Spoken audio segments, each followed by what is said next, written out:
गांव में अमरपुर एक शांतिप्रिय स्थान था। चारों ओर फैली हरियाली, नदी की धीमी धीमी बहती धारा और पक्षियों की मधुर चहचहाहट ने इस स्थान को और भी मनोहारी बना दिया था। लेकिन इस शांति के पीछे एक गहरा रहस्य छुपा था। यह कहानी शुरू होती है राघव से, जो अपने परिवार के साथ इस गांव में रहता था। राघव बहुत ही शांत स्वभाव का व्यक्ति था, जो अपने विचारों में खोया रहता था। उसके परिवार में उसकी माँ, पत्नी और एक छोटा बेटा था। राघव का यह शांत स्वभाव कई लोगों को समझ में नहीं आता था। एक दिन गांव में एक अजीब घटना घटी। गांव के मुखिया की हत्या हो गई। पूरे गांव में हलचल मच गई और सब लोग परेशान हो गए।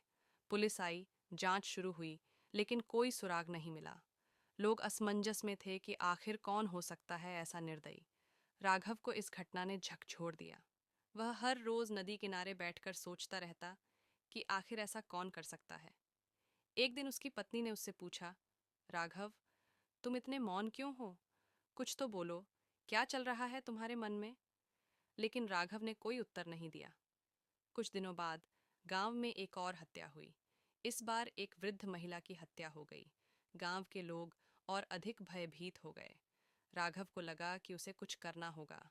उसने अपने अंदर की मौन शक्ति का उपयोग करने का निर्णय लिया। राघव ने अपने मौन में छुपी शक्ति को पहचानना शुरू किया। उसने ध्यान करना शुरू किया और गहरे विचारों में डूब गया। उसे एक दिन ध्यान में एक छवि दिखाई दी।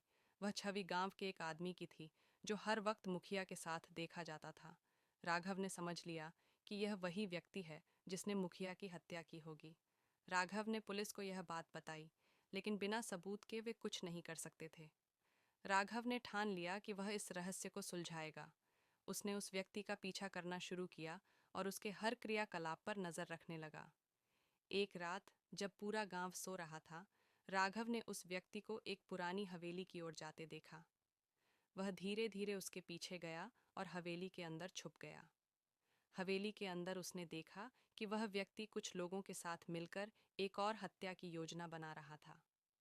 राघव ने तुरंत अपने मोबाइल से वीडियो बनाना शुरू किया और सारी बातचीत रिकॉर्ड कर ली। अगले दिन उसने वह वीडियो पुलिस को सौंप दिया। पुलिस ने तुरंत कार्रवाई की और उन सभी दोषियों को गिरफ्तार कर लिया।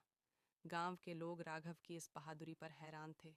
उन्होंने कभी नहीं सोचा था कि उनके बीच का एक मौन व्यक्ति इतने बड़े रहस्य को सुलझा देगा। राघव की पत्नी उसकी ओर देखती और गर्व से मुस्कुराती। राघव ने अपनी मौन शक्ति से यह साबित कर दिया कि कभी कभी मौन ही सबसे बड़ा हथियार हो सकता है। उसकी यह कहानी गांव में हमेशा याद रखी जाएगी और लोग उसकी प्रशंसा करते रहेंगे। अमरपुर गांव फिर से शांति और सुख में लौट आया। राघव ने सिखाया कि मौन केवल शब्दों का अभाव नहीं, बल्कि वह एक शक्ति है जो गंभीरता, ध्यान और सच्चाई के पथ पर ले जाती है।